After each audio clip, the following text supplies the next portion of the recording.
I will start by sharing a little bit about myself. I was born in Argentina, in a big city, and pretty much I had a lot of my childhood. I was completely disconnected from nature, in a way of living in a huge city, and I didn't feel that I belonged there, but I didn't know any different. So that was the only thing I knew, and it I would come back from school that I didn't like at all, spending so many hours sitting, memorizing, repeating as a kid. And I would just dream about like playing in my computer with SimCity and start thinking about like creating these scenarios and this world and thinking how can I create it? But it was very limited to a template and what can you do. And whenever I finished high school, I left Argentina and I went traveling around the world and learned about permaculture, about what a wonderful planet we have and how much we are destroying. And I started looking at solutions. And part of that solutions was starting doing a lot of reforestation projects, permaculture, and like I discovered this connection with nature and ecosystem, and suddenly I started growing all my food and living off grid and have the opportunity to feel this sense of freedom, complete freedom of being able to not the like living in harmony with nature, and at the same time nature providing everything that we need to have a comfortable life. And then I met who became later on my wife, and she was like, it's very beautiful what you created here, but I'm not going to live in this island in the middle of nowhere.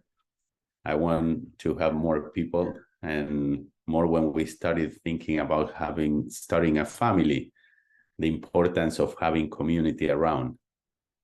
So we started looking for communities, and we went all around Costa Rica. We couldn't find anything that resonated with us. And we said, okay, maybe it's not Costa Rica. Let's go and travel. And we started traveling around the world looking for community, and we couldn't find it. And we came back to Costa Rica, and I said, okay, I'm going to build it. And she looked at the land and says, I'm not moving there by myself, like in the middle of the jungle, like in the middle of the mountain. It wasn't a jungle at the time. It was this cow farm that we found this land, and we had 2 small babies at the moment. And that was 2010. And we began by regenerating the land, regenerating the soil. There was a lot of erosion because of the cows, and we started planting hundreds and hundreds of trees, native trees and fruit trees, and then creating a master plan and kind of bringing an idea of what this community could look like. And with that, I started talking to some friends, and those friends with other friends, and this word of mouth make it that in a few months, we were 47 families from 29 different countries that we came and started living together in this land that was under regeneration. It was a damaged ecosystem that there was no much diversity in flora and fauna. And suddenly we started seeing the wildlife coming back, birds, monkeys, agoutis, even a puma. So it was beautiful how everything started coming back. And we have a beautiful experience of creating this community. I'm going to show you very quickly here. So we started planting, and suddenly we created this food forest. in this food forest, we had like hundreds and hundreds of fruits that grow organically, and we started bringing all the families, and we started building the houses, and suddenly like we had 70 kids, and we started thinking, how do we want to educate these kids? And so this was like from a cow farm that was like no trees or nothing. Like right now we started having a lush and beautiful place of beautiful houses, diversity of ages, countries, and so on, that we came to live together. We started celebrating life. We had newborns, new babies being born, and the community coming together. And we created a beautiful school where the kids learn by experimenting, by having this freedom with no classroom, no teachers, no homework. And with the integration of this community with so many diverse people offering their gifts all the time, we have this gifting economy. This is the yoga platform in Ecovilla. And we have all kinds of offerings, from yoga, meditation, Tai Chi, Qigong, everything that people want to offer and share with the community is welcome. And we have a space where we have meals together whenever we want. There is a kitchen, and there are a lot of tables, and we make potlucks, and the community comes together to celebrate parties, speakers, guests that we have. We have a beautiful pool that is a recreational pool, and as well a lap pool that you can swim. It's almost 25 meters, so semi-Olympic. And then we have multi-use sports area that we have pickleball, basketball, soccer, tennis, and volleyball. We have a beautiful garden where every week we get a basket with all the fruits, vegetables, everything that we grow on the land. And each of the neighbors, we get our share. So suddenly, like we had this beautiful community, and for me, I had one of the toughest moments of my life when I moved. When we finished building our house in Ecovilla, my wife got diagnosed with breast cancer. She was 32 years old and 2 small kids, and it was super hard on all the shocking news. We were not expecting that, and it was incredible how life guided us to that moment, and of creating this community, and all this community that we were a bunch of strangers. They became family. They became very close friends, supporting her, the kids, and myself. And it was a long process that we transited as a community, and a lot of treatments, a lot of things throughout the years. And after 7 years, she died at the beginning of COVID. And that moment, it was, it was something that I was expecting because of the diagnosis. I knew what was going to happen. And at the same time, it gave me the time to grieve, to have the support that I needed inside this beautiful community with nature. And at the same time, I started thinking, what do I want to do with whatever time I have left in this earth? And I could see how much transformation it has, the power of nature and community. And I said, how can we create more of these villages for more people to be able to come? And whenever you start connecting this entrepreneurs, change makers, artists, teachers, nurses, architects. You have the creativity, the brains, the resources, and suddenly you start bringing them together and creating this connection. Magic start happening, and many new projects start happening, and it's a ripple effect that benefits the local area, the province, the country, and the world.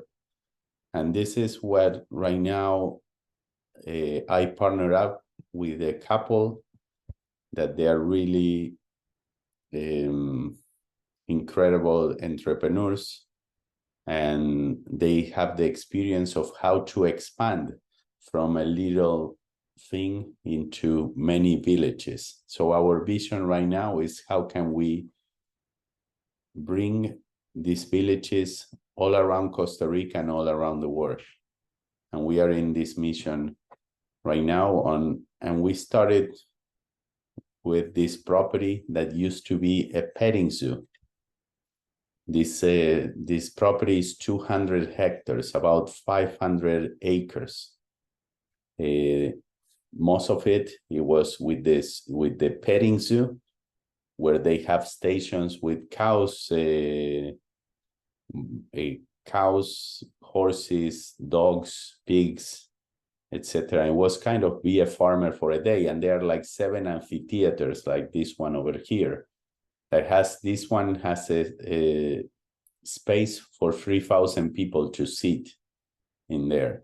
So we are planning right now to put a roof end to end and having a space for sports, speakers, concerts, big community gatherings in there. And we have as well in here all the space that used to be the food court. So we renovated the buildings, and they opened a local couple. They opened a vegan, healthy restaurant that is called Shanti, and they have a bakery, coffee, a bulk store. Here we have Ecovilla San Mateo's office, and every weekend we have a farmer's market, and once a month we have an event that is called Ecovilla, that we have workshops and many things happening, and hundreds of people come and enjoy and see these opportunities. So we started as well collecting native seeds and creating a lot of biochar and bokashi and different things with compost, and we have more than 15,000 trees right now in the nursery, and that are part of this regeneration and that we do whenever we take a land that's been previously impacted, and we do it. So pretty much first thing we do is listening to the land, going there, spend time connecting with it, and being able to see what the land can provide. And I'm going to transition to another presentation. Let me see, how do I do this? Stop.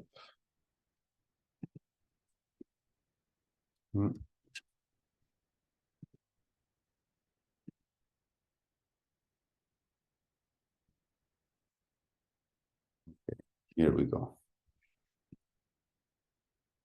And this is how Ecovilla San Mateo was born. Ecovilla San Mateo is about 5 minutes, about 4 kilometers from the original La Ecovilla. We are in a rural area of Costa Rica that we are 45 minutes away from the San Jose airport. That is the main airport, half an hour to the beach, 45 minutes to mall, big world-class hospitals, city life of suburbs of San Jose. And we came up with this master plan. In this master plan, the first thing we did was, okay, how can we use only the places that were previously impacted that are cow fields that we can put lots in that area. And then we said from the 200 hectares, 160 hectares will be preserved. We are not going to touch, that's going to be reserved. And we are going to be the park rangers. We're going to be the caretakers of this land. And all the wildlife that lives in it, etc. So we created this master plan. This is a much larger, the land is 12 times bigger, a little more than the original Ecovilla.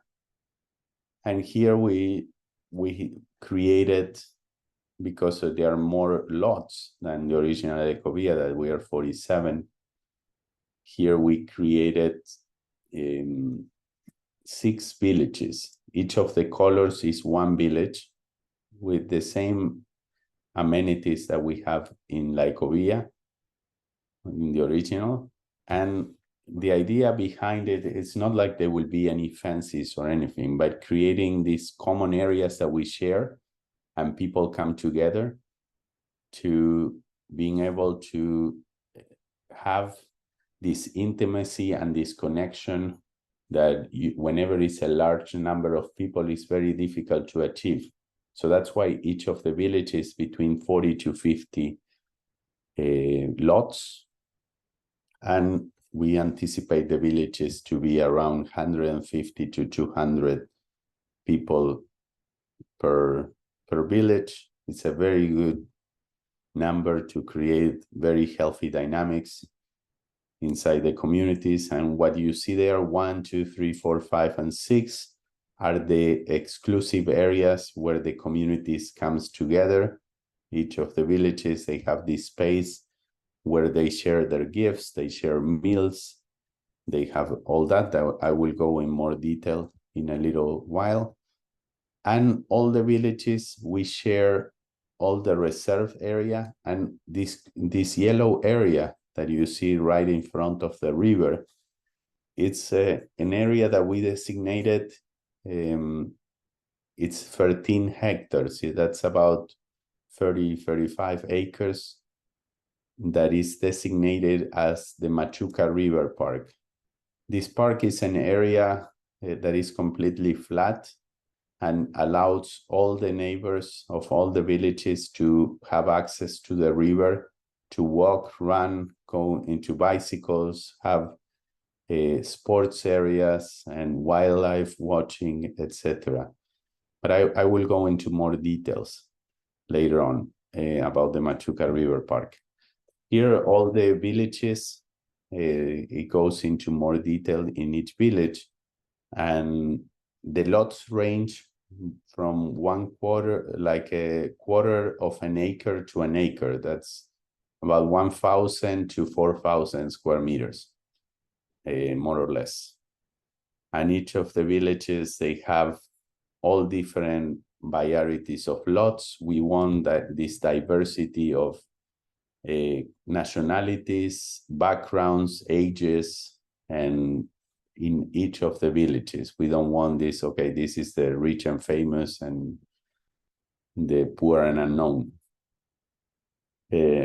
Having this diversity is very rich, and having the artist, the teacher, the nurse, the billionaire that can have the possibility to live together, create this better world together. So, we had the opportunity in Ecovilla to experiment everything that was working really well, the things that we can improve, and the things that we were missing as well. And part of that was having art. Was a big part. We have a small art place where some people gather sometimes to do some painting or things like that. But in this case, we created an art village, and I will go into more details. We have in this property, we had the school already for 8 years now, and we are going to expand it. We are going to expand the campus. And the idea as well with the school is that we can create a lifelong learning center for all ages, that the school is not only for kids, that whatever stage we are, that we can have a space to share many of the knowledge that we have and invite other people to share it with us as well. And then we have the Ecovillage Community Center, that is an area that provides this connection with the outside world, where they can come in as well, and we can have concerts, workshops, a holistic center, doctors, pharmacy, restaurants, supermarket without packaging, amphitheaters, festivals, farmers markets, and all the things whenever you feel more seeing people or socializing, you can come to this area. Whenever you don't want to see anyone, we created this beautiful design that every single lot borders with a green area in the back of the lots. So whenever you get out of your lot in the back, whenever you get out on the back part, you have these trails that are more than 25 kilometers of trails, and you can go to your neighbors, you can go to the common areas, or you can go into the reserve and walk in nature and walk for many hours. The idea is that we have these spaces that are open to the broader community, but inside of the community, there will be some kind of barrier to have privacy and security for the villages. We have these areas with bulk stores, workshops, farmers market. We have these gardens, open areas for festivals, open amphitheater. There are opportunities if somebody wants to start a adventure-based business with zip lines, etc. There is an opportunity for that. We have the area of the school that is right in the center, the heart of the community, and this idea of, being able to that the community share their gifts with the kids with us, and it can be a very rich environment. In the afternoons, we can have workshops, things as well for kids, for adults. And the art, this is a little bit of the look and feel of the school. We want to build a campus that is very open, with very lot of flexibility to have many different activities. And the art village, there is a theater that already exists there, and we would love to have it from movie theaters, recording studio for music, for podcasts, co-working space, pottery, arts residence, glass art, painting, and many forms of arts that we can learn and share with each other. And then is the Machuca River Park, that is all this riverfront area, that it's a space for walking, running, bicycle, a place for bird watching, wildlife watching, a space for having there's going to be a lake where you can do a canoe, stand-up paddle, areas for pickleball, tennis, paddle, soccer, basketball. Then there is going to be a yoga shala and a woman empowerment center. This has been big ideas that started from having a place where women can gather and get together to even creating a birthing center. So it's a work in progress that we have. And you know what, pretty much what we do is we create this container, and this container allows us to receive all of you, and that you can bring your magic, your energy, and this is really a co-creation between all of us. We create all the infrastructure, we build all the roads, underground electricity, the common areas. Each of these villages, this is Almendro. They will have the same quality and the same kind of amenities, with a dome garden, orchards. We have a yoga shala, the community area, a pool, etc. And each village, the difference between one and the other is the layout, depending on the topography, the wind, the sun, etc., where we place the structures. But each of the villages will have the same configuration of all these elements. And this is a little bit of the look and feel. The village commons is this place where people come, gather, can play ping pong, have communal meals, have speakers, birthdays, etc. Then we have the swimming pool, that is this recreational exercise space, the yoga shala, where people offer meditation, body weight workouts, yoga, whatever they want to share. It's the space, dance, etc. And having nature-based playgrounds for kids and for adults, having tree nets where we can lay down under a tree and enjoy time for reading, to connect with friends, with family, having a dome garden in each of them where we get the baskets every week.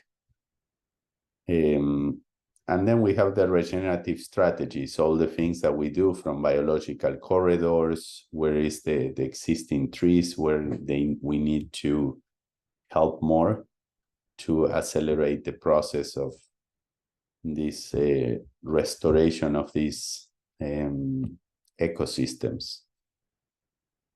And as well, we have the storm water management, drinking water, reforestation strategies, storm water, how we try to manage water as much as possible without pipes, using swells and natural storm channels. Having from biochar, bokashi, composting, to reduce the amount of garbage as well from the houses, whatever you eat, try to minimize the packaging. And if we have some packaging, seeing if we can give a use, trying to reuse it.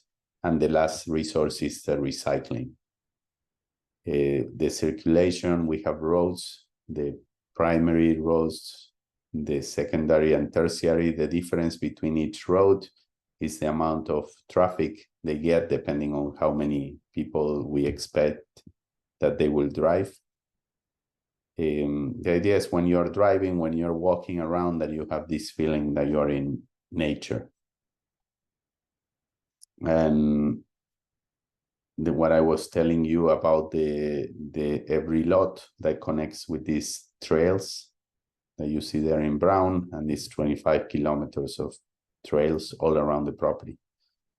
So this is a little bit of what we are doing. We are right now, we just finished the earth movements.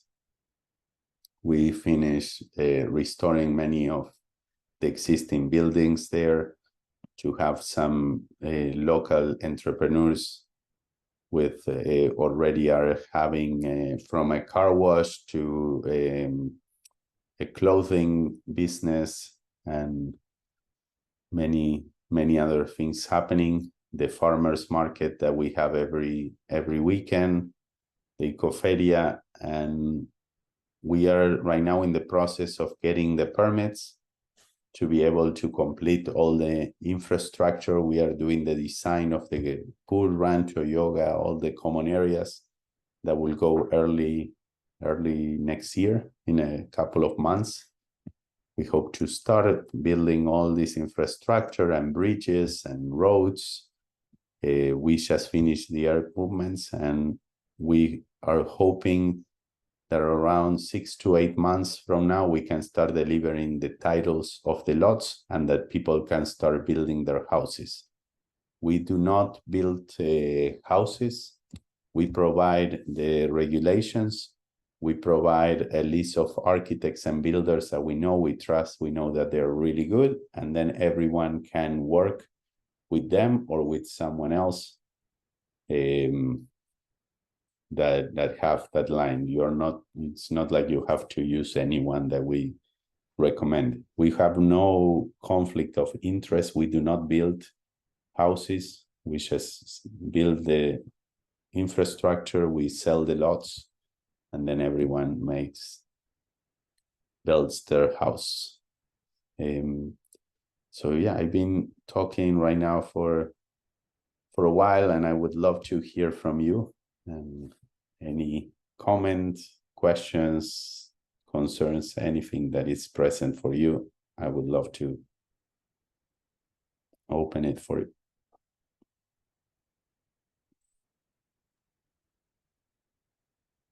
It looks really beautiful, and I saw a lot of videos that look really great.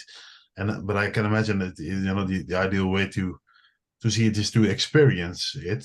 How do people usually go into that process of really ending up buying a lot? So we have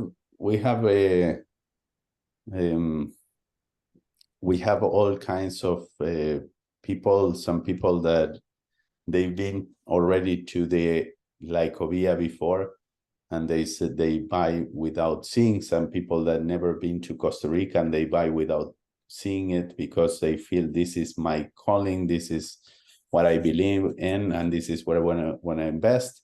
There are some people that they come and they rent in Ecovilla, and they experience here for a few weeks, for a few months, for a few years, and then they decide to join.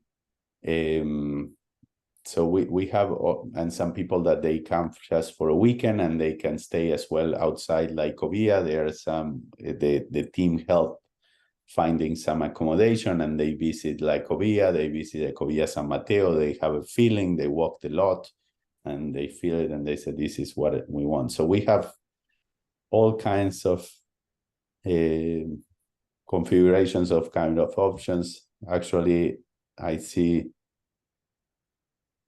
here familiar faces, Susan, and that they came here a couple of weeks ago, and they experienced Ecovilla and Ecovilla San Mateo, and I think you guys reserve a lot, if I'm not mistaken, or? Yes, we reserved a lot for now, going through the process of buying. We found a beautiful spot, and we are very happy about it. So yeah, we are in the process right now. And how Marcelo said, there is a team of people who can help you to find the spot, to show you the lots, to go with you through all the Ecovilla, find your dream lots, help you with the question, all doubts you have. Yeah, the project is in the process. Yeah, so it's a beautiful place. We've been very happy to find community like that, and we believe in the future of the community, and it's gonna become a real thing, and we all be happy and live there. Yeah. Sounds great. Thanks. You're welcome. Marcelo, how are you? Hi. Hey, I'm very interested in learning more and getting down there to see the new Ecovilla, the work you did on the original Ecovilla was really remarkable, and I so appreciate, your vision and the way that you created the living systems approach, to live in nature and to have zero waste and whatnot. And the fact that you have done this before gives me a lot of confidence that you'll be able to do this again. But I am wondering too that I've seen, lots of projects start and stop in Costa Rica. I've seen developers like your predecessor, Stephen Brooks, who couldn't finish a project. And I'm just wondering, like what sort of assurances do we have as lot owners or members of this community that it will get done? And if it doesn't get done, what can we do?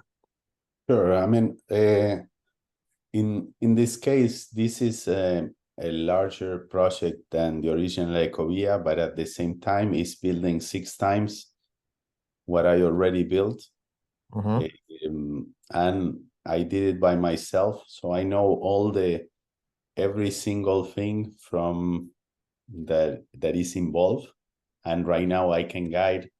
I have a large team, and with my partners that they are one couple, we already invested many millions of dollars in purchasing the property and the seed money. And right now people are paying when we meet milestones. We are working with these milestones that we are building together, this community. And for us, the only way to get this project, to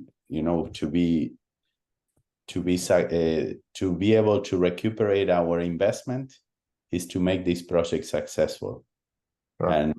And we are the ones who are most interested and more stake in the game to make it happen and to be successful. And it's already very successful. In a few months, we already have more than 65% of the lots reserved. We have so much interest in the project from people from around the world.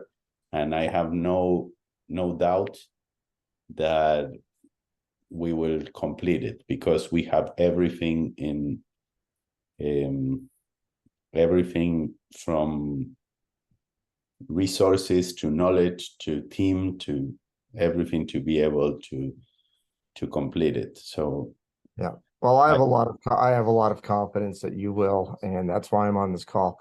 Could you go into a little bit about what it costs generally as a percentage to reserve a lot, what the milestones are, and what the next call for re-upping or investing more into the lot? Could you give us some more specific details on that?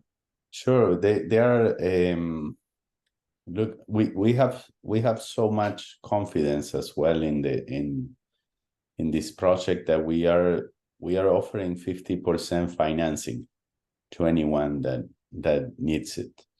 50%? 50, yeah. Okay. We want that people have some skin in the game, that this is not something that that they are really serious.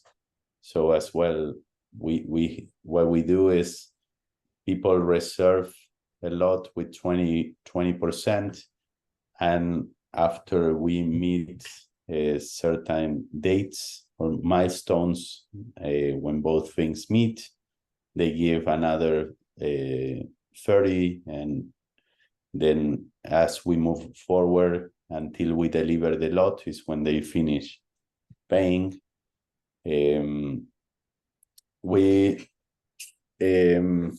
The process, it's quite simple of getting in a call with someone from the team.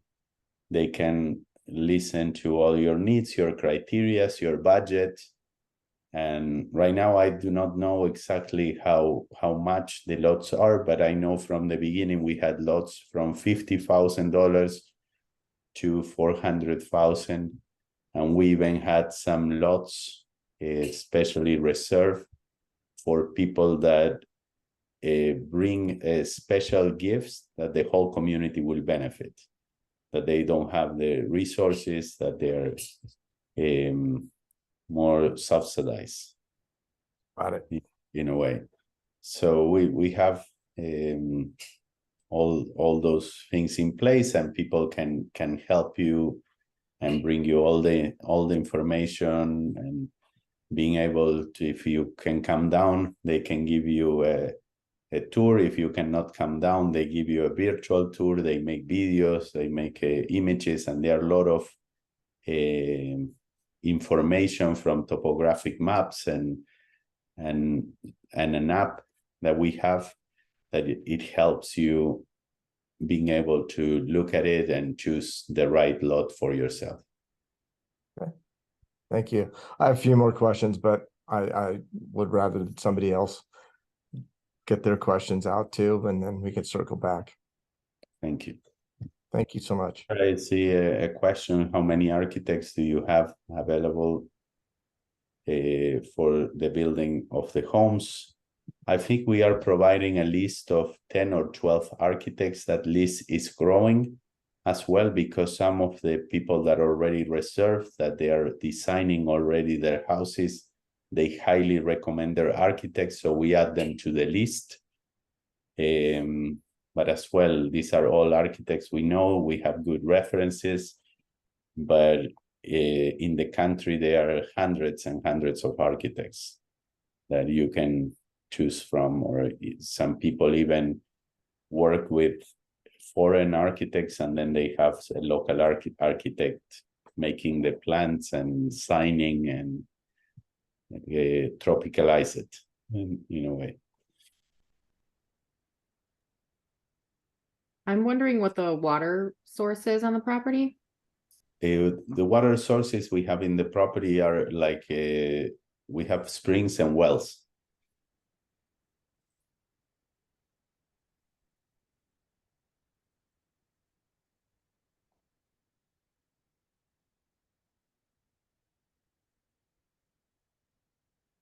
As well, it's a property that has a lot of water. We have the Machuca River, we have 2 creeks.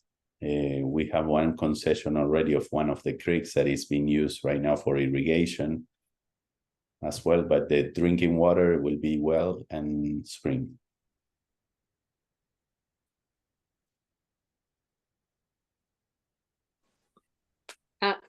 In that line of thought, what about the recycling of the water and generally recycling?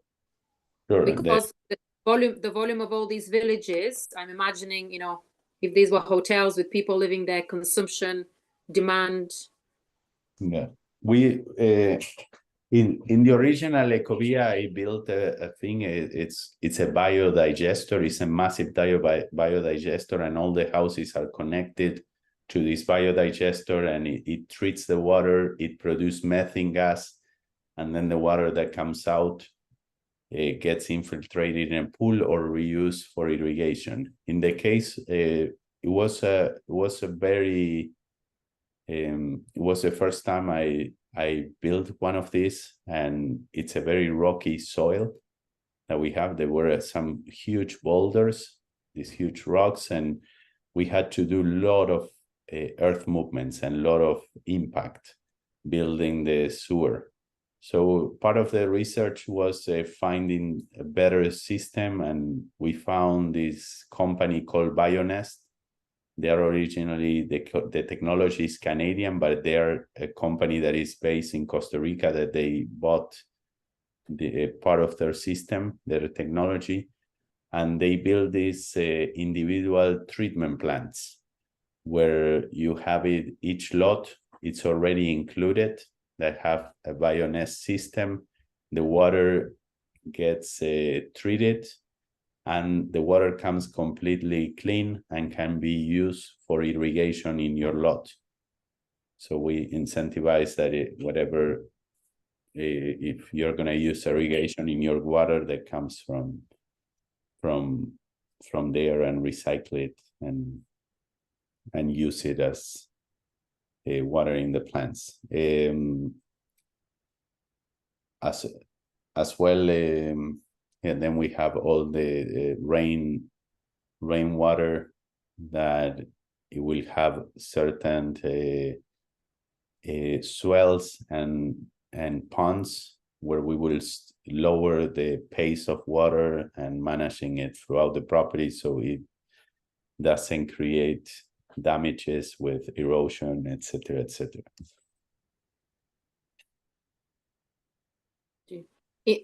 Again, that links up to the architects and how do they design their homes, and whether there are, like people using eco, I don't know, shampoos and soaps, because all that will be going into the water, needs to be recycled. So the concept of even how to build your house and how to even collect water, and all that is part of the construction regulations that we share.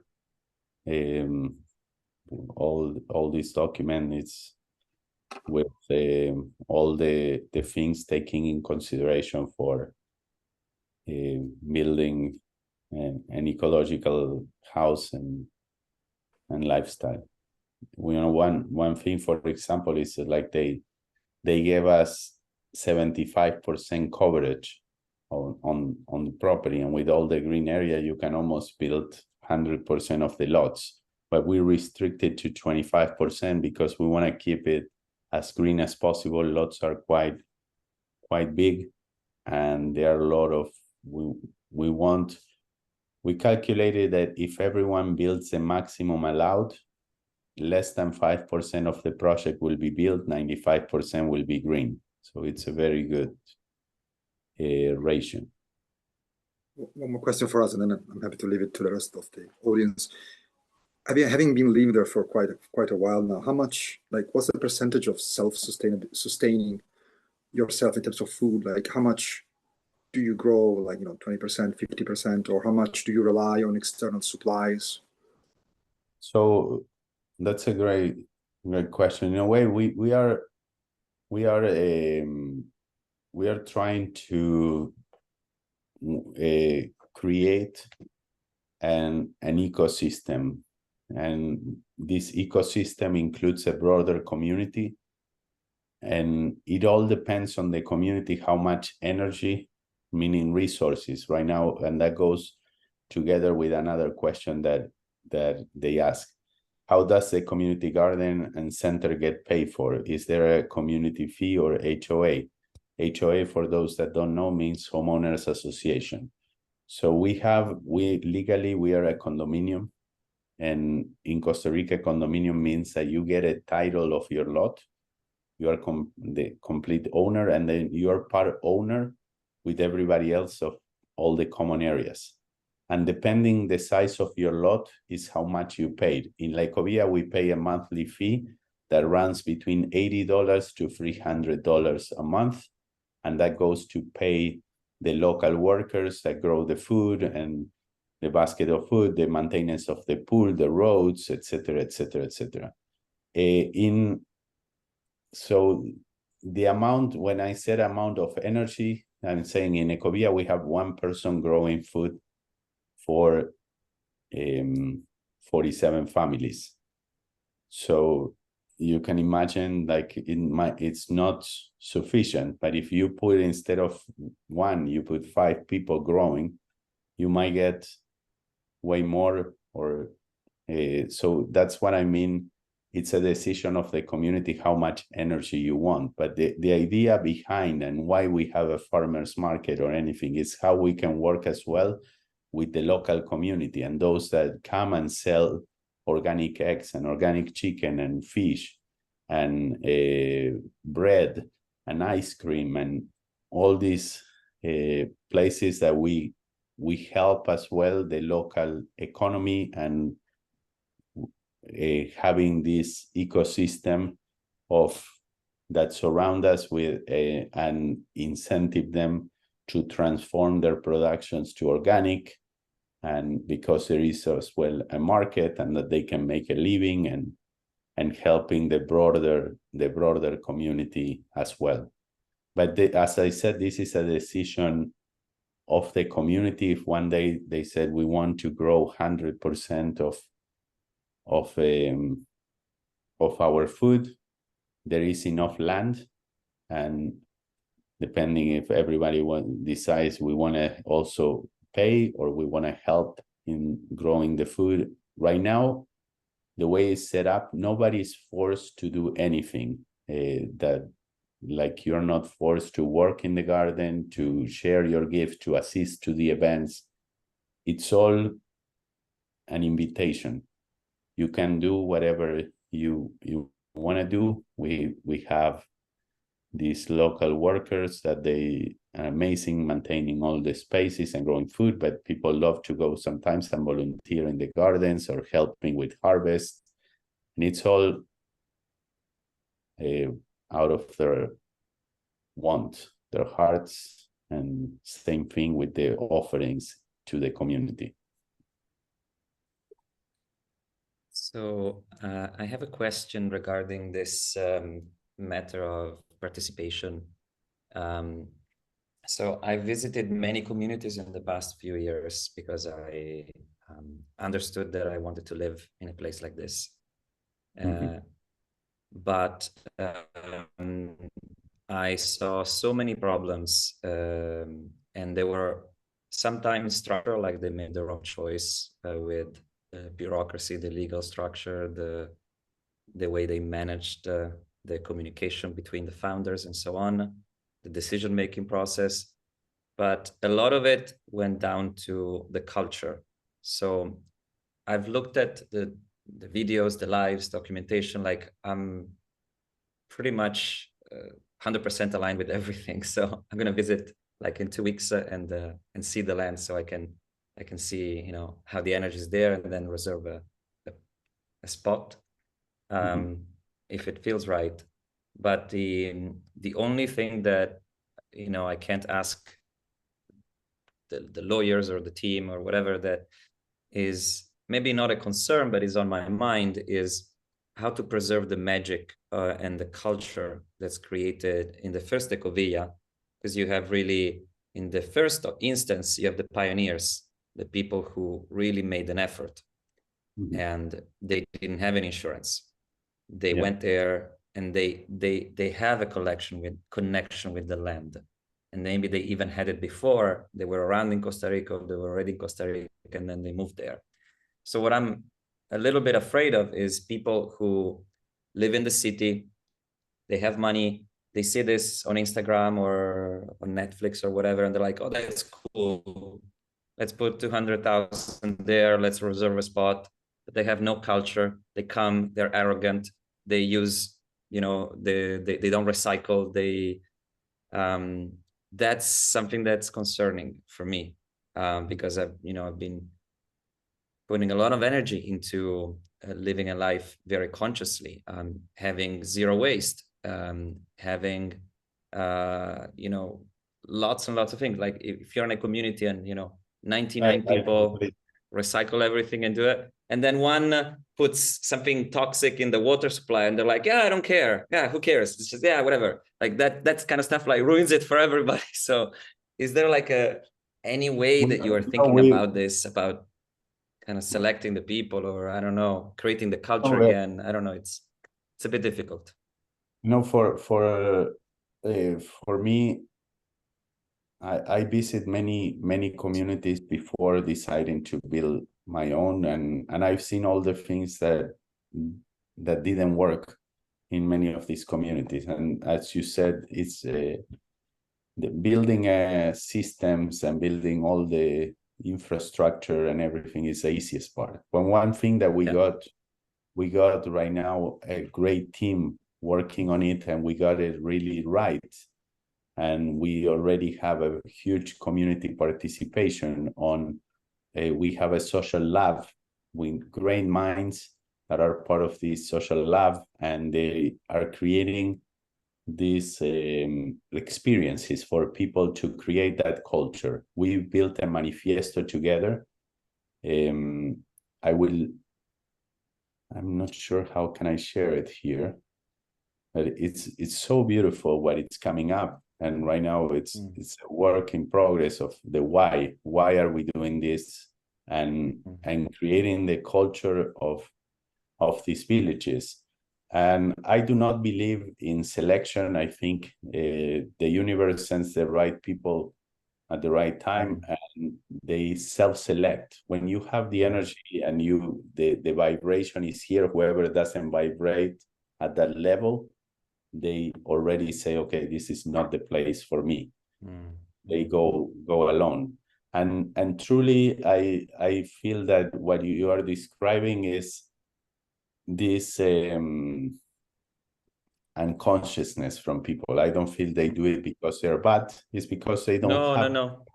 Absolutely, I agree. And in the moment that they have the opportunity to create, when you go to a retreat and suddenly you do not know the people that are there, but you finish and they say, wow, this is my family, this is my brother, this is this true profound connection. That's what the experience is that we create, and then you get to live together. So whenever you have that connection with a person, you would not cheat on them or do anything that will damage them, or at least you can have a good conversation, and they will say, oh, I really didn't know, thank you for telling me. And there is this growing experience. I feel that collective trauma was created as a collective, and the only thing to heal it is in community. And this is the opportunity that we have of growing together and created something amazing. And one thing that I feel it's important is having this diversity and challenging our beliefs, our ideas, and our growth. And it's part of what we are doing. We are not, for us, we don't consider a real estate company. We do not, our business is not selling lots, and our business is how can we transform and have a bigger impact in the world. And we truly, it's not like a greenwash, or how can we call a community or eco, or we truly try to do our best. We are measuring all our actions to show with numbers of the impact that we are having, how much we are offsetting, and how we can call ourselves regenerative at the end.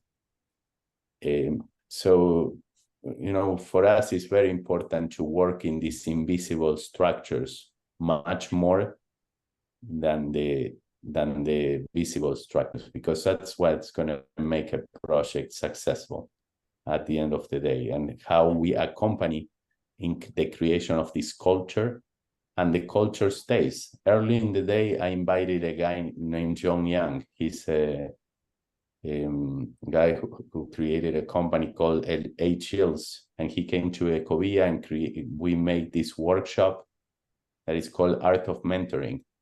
And it was bringing the community together and sharing experiences and learning from birth language to nature connection and connecting to ourselves. And every night we will come together as a community, and we will tell stories around the fire and sing songs.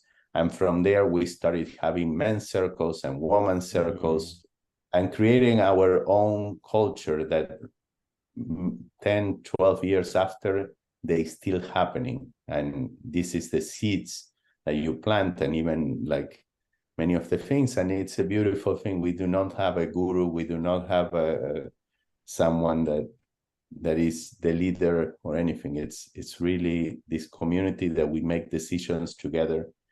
There is a thing with the condominium that we have the bylaws, and people can go whenever they feel uncomfortable. They feel that they are not being respected.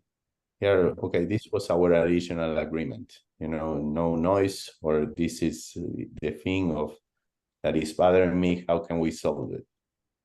And have ways to prevent conflict. That conflict arise, how to solve it. That is the magical thing that happens there. Is there a place, Marcelo, where we could see your proposed homeowners association bylaws and these agreements, these community agreements, so that, because I think that Federico raises a really, amazing point here that, and especially in the conscious community, it's like, oh, we love each other. We're so conscious. We don't need governance and conflict resolution and all that. And it's just, excuse my French, but it's bullshit. And the more that people actually have structured agreements, the more they know how they can live together, what is expected. I completely, Mark, I completely agree. And this is where I bring all this experience of 12 years of living in Ecovilla and being able to see all the things I was sharing that work really well, that didn't work, and the things that we can improve. And for example, at the beginning, we said, if everybody knew that they have to pay an HOA fee, and these HOAs goes to pay the salaries, the maintenance, etc., etc. You would think a conscious community will pay their HOA fees in time. We had 95% like late fees, like people that would 95% didn't pay. We didn't have the money to pay the salaries and so on. So we decided, okay, let's call a meeting and let's put a 25% late fee. So it's significant enough that people will pay on time. So we went from 95 to 0. So sometimes you need those regulations, you need those things in order to being able to have a good setup. And this is where all the experience of Ecovilla bring and make it much easier for all of us. And yeah, we have those and we can share them without any problem.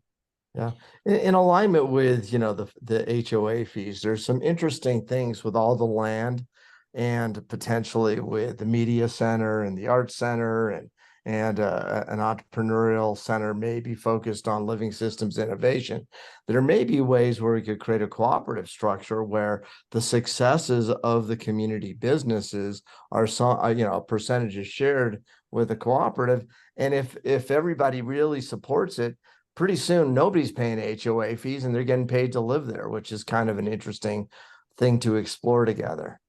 Yeah, right now there are 3 areas that we as developers are keeping. One is the school, the art village, and the commercial area. Okay. Those 3 areas, we want to make sure as well that it attracts the right people, that we can learn from it as we learn from Ecovilla, and maybe it's a great thing as well for the future. And if people want to participate and get involved in those spaces, by those spaces or anything. But at the moment, we are planning to invest in whatever it's needed to making these places successful, and that we have a successful school. And if things are not working, that we have the possibility to change it, and making sure that we have the best experience, and not that we sell a space and then they said, oh, McDonald's wants to build an eco McDonald's, and it's a thing that is not really aligned. They actually built the first eco McDonald's in the world in Costa Rica, but it's a LEED certified building with the same crappy food, but that's. I have a question. You mentioned, of course, the school a few times. I can see there is children, in the Zoom as well. How are the children? What would you tell me about, how are the children living there? How are they experiencing life there? And because of the school, I do not know what the schooling system is in Costa Rica. What's the expectation in a sense of like certified school? So let's say if the child finishes their, I don't know, primary school, high school, middle school, they want to go to university. Are they going to be accepted into the mainstream? Because obviously we as adults can decide our future, but they can decide their own future, even if they're brought up in this wonderful community. So what can you tell me about that? Thanks. Sure. I mean, the right now in the school, we are in this transition as well to evaluate everything that was working really well and what things we can improve. One things we have already 2 certifications, one from Costa Rican government and one international from US. And we are looking as well what are the needs and the possibilities as well to expand that maybe to an IB or something, and working between the kid, the family, and the school of doing this gourmet or customized education based on the what route they want to take. And if there is a family that says, you know, we as a family, as my kid, he doesn't care about any of these certifications, we don't want him to give any exams or anything, there is that possibility as well, and let him be and have fun and play and experiment and learn his own way. That is also a possibility.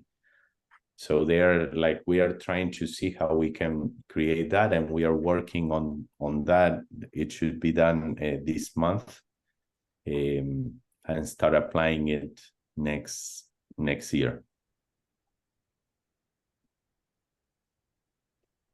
So I want to sorry, Marcelo, I want to thank you for the answer before. You answered more than your words gave out. So thank you for that. If you could talk a little bit about the way the villages are going to be communicating and making decisions among each other, because from what you said also in the previous slides, my understanding is that the same model of the Ecovilla is going to be replicated on the 6 new villages.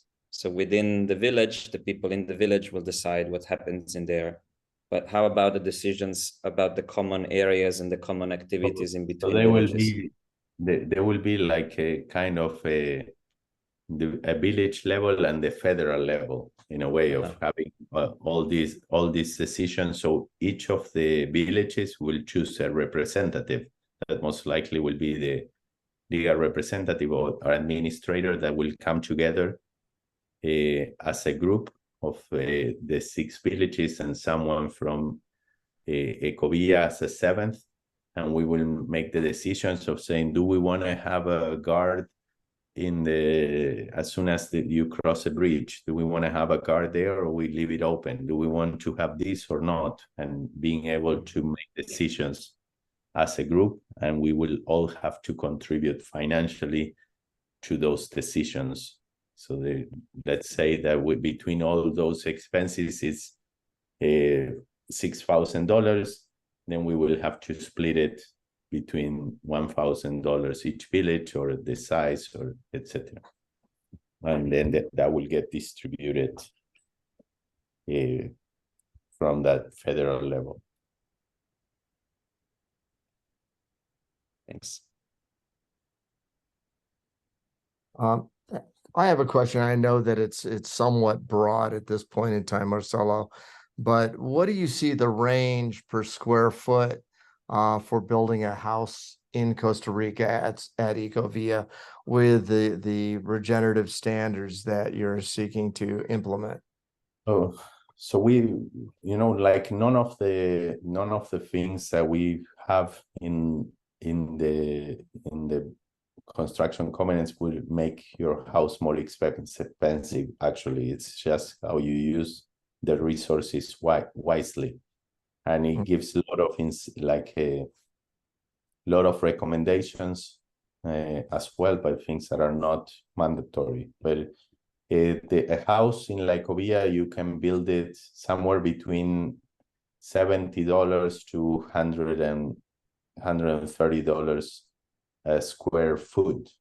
That's $700 to $1,300 a square meter. Yes. That's okay. That answered my question. I really appreciate that. And do you guys do we contract with you, or do you just have that referral list of, here are a bunch of architects, here are a bunch of contractors that we like, you go figure it out with them, or do you have a company itself that does the construction? So we do not have a company that does construction. We provide these architects, these builders. We are asking right now the architects to make a few designs that they will feel that they will adapt well to Ecovilla. So they are doing these prototypes, models that you can choose from, and they are already gonna have a bunch of quotes from different builders. And as well, there's going to be a quote of saying, okay, if we make one, this is the price. If we make 5, this is the. So if more people come together and they said this is what we want, then they can make a better thing, as it's not the same of building one that they building 5 or 10 or 20. So we are facilitating all the process. We want to facilitate contact as many providers as we can, from solar panels, solar water heaters, tiles, this or that, and get all these discounts and being able to do bulk purchases, so the prices of construction can be even lower than what are expected.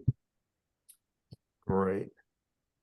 Thank you. I have one more question that's regarding visas, getting what is necessary, if we buy a house, given the instability of our world right now, and potential pandemics and closing of borders, etc. What do we need to do in order to get residency if we're buying a piece of property there? That's the first question. Then if the borders do close and we have to return to the US, is there a way, like a rental pool, that we can at least put the property in to be rented out?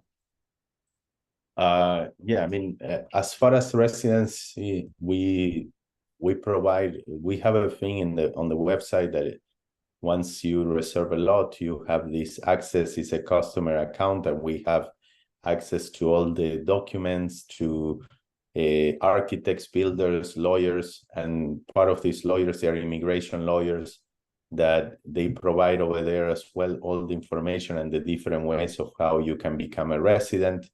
But there are many options. One of the options is if you are an investor and you invest $150,000 in the country, that can be even with debt, but it's like you can show that $150,000, it can be your lot and the house. And that way, as an investor, you can live here without any problem. There are many other ways, but Costa Ricans immigration, there's still a lot of ways they want to have people that they make their money somewhere else, or even if you're an investor, you can work on your business, you can work on many things. But if you're a digital nomad, if you make your way like with clients outside, whatever you do, it's they love to have this kind of people that they come and live here and spend their money in the country. So they welcome them, and there are many ways of doing that.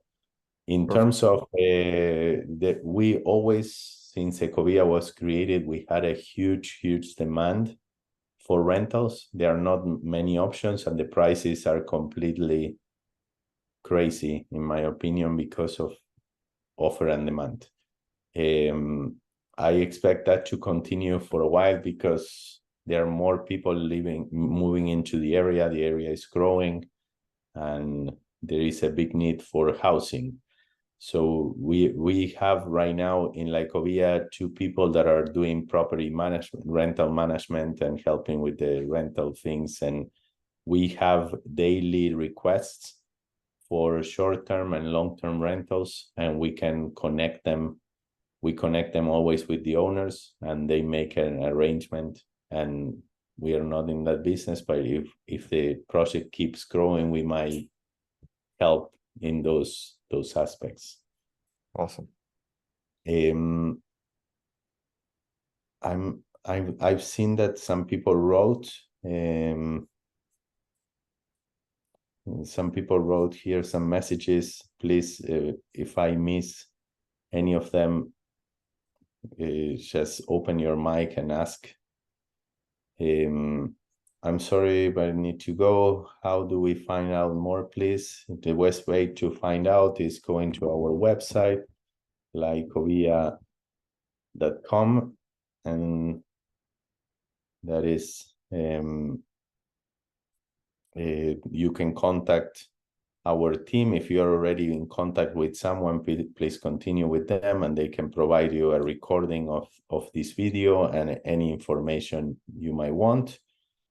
I'm trying to see if I can copy and paste the manifesto here.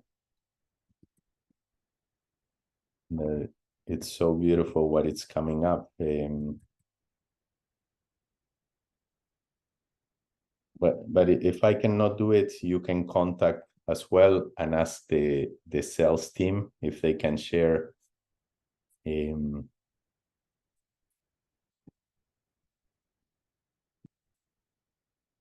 I will see if I can.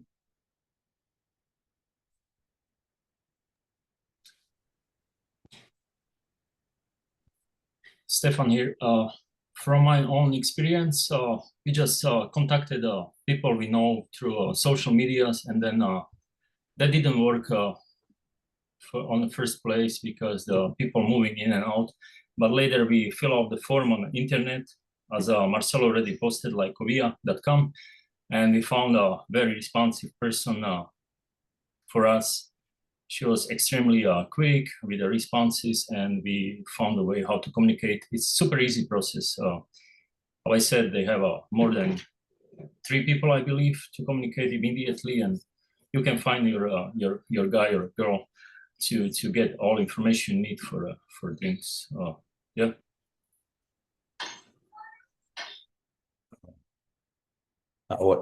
Like this was a co-creation process between many of the neighbors of Ecovilla San Mateo, and coming together with this document. If you want to read it later on and resonate with you, maybe you'll find your place, your tribe. So.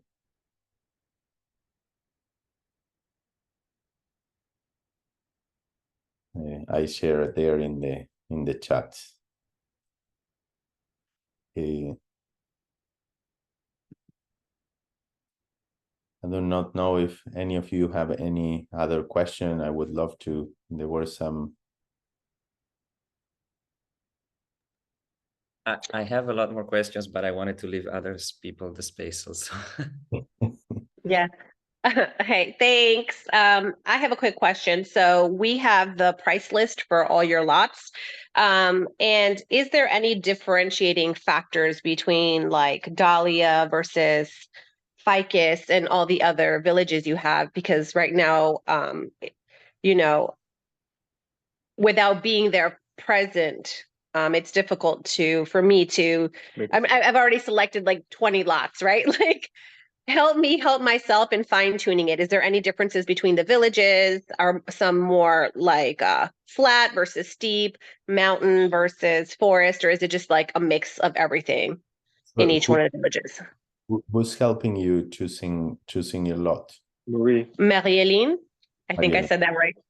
Marie-Hélène, all the people that are part of the sales team, they all live in La Ecovilla, and they go to the land very often, and they know the land quite well. And it's choosing like that, it's quite difficult. That's why it's very important that they can help you in that process and narrow down based on what you would like, because it's all the villages will be there are some areas that they are more flat, some people that want to be closer to the school because they have kids, some they want to be closer to the reserve because they love to be more tackle in nature, some they want to be more having farther views, having ocean views, depending on what your criteria is, your budget, they can say these are the best options for you, and they can help you. But the app, if you could understand the topography lines, because you can put a add or take away some of the layers. So if you go in the topography lines, the closer the lines are together, it means that it's more steep. The one that are more separate, it means that it's more flat. So that as well can give you, being able to help you understanding. Great, thank you. If Marielene, it's one of the newest ones in our team, but as well, I can ask if one of our more experienced team members can jump and help you with that as well. I can probably help. Yes, thank you. We appreciate that.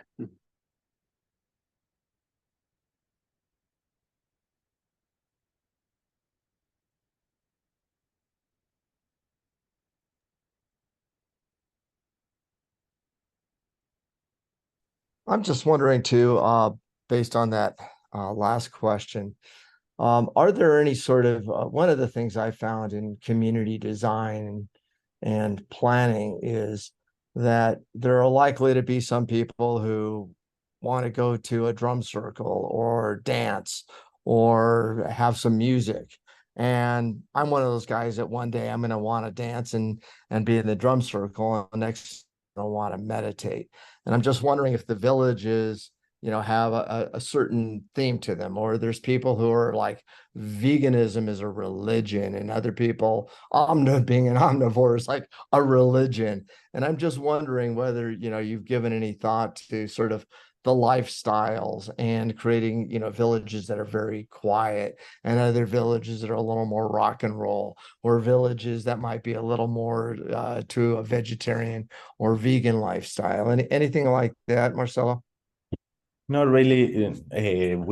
We have no themes on the villages, but there are places that are more designated for certain activities, and some others, there are areas that are super quiet that are more designated for having the meditation and relaxation and so on. And each of the places have those things. And as well, we created in areas that will have more noise naturally because of the location, and where they will have more activity and more dance and drumming. And so yeah, it's not that we want this diversity, and as well, you cannot control these things that will happen unless you have it like that, because we never know what could happen in a few years. You might want to sell, and you can only sell to someone that loves to party or that is quiet, or so it's really not. The idea is that we can respect each other and understand, okay, how can, if I love drumming, having a drum set, how can I have an electric one with headphones that are like, in a way of coming here. We love the peace, the quiet, and everything. If once in a while you want to have a party, in like today, I invited many friends here from the community. We will be doing a potluck and dance party, and they know, okay, there will be some noise. We will try to minimize it, but we will be dancing, and we will be, I don't know, 50, 60, 80 people coming together. A fun day. Yes. Sounds like a party to me. It is a party. We love to party and celebrate life. And yeah, we had a beautiful Halloween party last week. It's a very different Halloween than the traditional, because we share customs. We do homemade treats without sugar, and the kids go with the Tupperware all around, like walking around the houses, and they get from fruits to healthy candies or healthy sweets. So and then we do a potluck and we dance, and it's beautiful how the community comes together for it. Can I ask about the age of the people who are there? Because one of the things that I've noticed in some of the villages and eco-villages is kids 0 to 14, they're all happy to be there. Then they want to go to high school and university and they leave. And then there is a huge gap, no one between the age of 20 and 45, and then 45 to 80 is full. So like most of the communities I've seen, no young people, only kids and adults or old people. So we have the newborns, toddlers, kids, teenagers, people in their 20s, 30s, 40s, 50s, 60s, until like, I think our eldest is 89 at the moment. Wow. So you say there are people in their 20s and 30s? Yeah, we do have people in their 20s and 30s. Okay. I was actually amazed with the age of the communities. It's not true. There are old people or young people or infants only. There is my age people. I'm 46 right now, so there are a lot of 40-ish year old people. You're young. I'm turning 46 this month, so I believe we are the same age. yeah. I'm just wondering too, speaking of kids in school, I'm sort of an older dad, and have a 2-year-old, and it was kind of crazy that she was born during COVID, and basically a day after she was born, they're like, okay, let's give her a Hep B. And I'm like, no, she doesn't have Hep B. I don't have Hep B. Her mother doesn't have Hep B. So like, no. And then it's, well, we should give her the COVID jab. And I go, she was just born.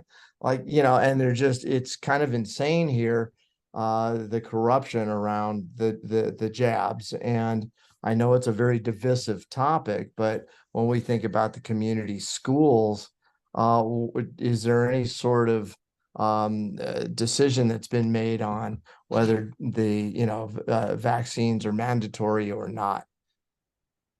So, in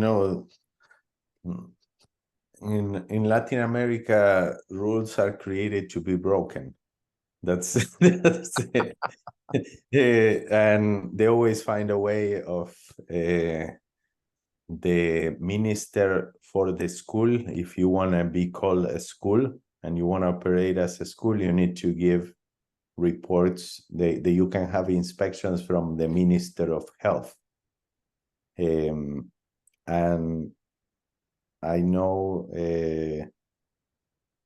for a fact that there are doctors here that don't believe in vaccines, and many of the people that do not want vaccines, they can go to see them and they will give them a fake certificate. I didn't hear that. So yeah, there are those, and you can get them, but as a school we have to have the file of a kid that says that they have them in case they come or anything, but we know that many do not get vaccine. Okay. You may want to take out that piece of the recording there. I'm not doing anything illegal. I just saying. Yeah. Okay. So in essence, do you know what I'll look it up. Never mind. I'll find out what the vaccine requirements are for Costa Rica. But if you operate a school, even if it's within a community school, to qualify to operate that school, you have to comply with whatever the health requirements are. We are open to the broader community. It's inside Ecovilla San Mateo's land.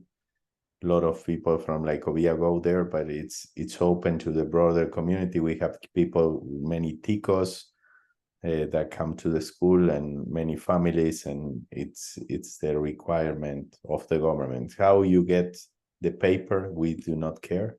And if they have it, if they don't have it, it's just a piece of paper that it says they've been vaccinated. I got it. Okay. Thank you. Thank you for that candor. I appreciate it. with pleasure.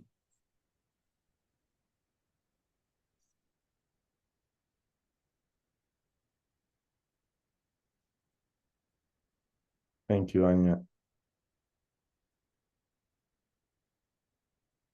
Thank you guys for your time. Thank you so much for being here, taking this time. I know we went over the hour. Thank you, Marcelo. I didn't want to cut any of your questions. If you have anything else, I would be happy to answer. And Okay, Marcelo, question for another people. We already went through many questions for ourselves, but probably it helps to people who are deciding to get to see the lots and buy some properties or lots in Ecovilla. So question would be, what is the timeline right now, where we are standing right now and where we are going in following months, for the people who are undecided and having still doubts and want to go there and to see and to buy some land, because the lands are probably like 50-50, maybe more than 50% sold already. So time is, clock is ticking, and yeah, just want to hear about timeline, where we are right now and where we're going in the following months.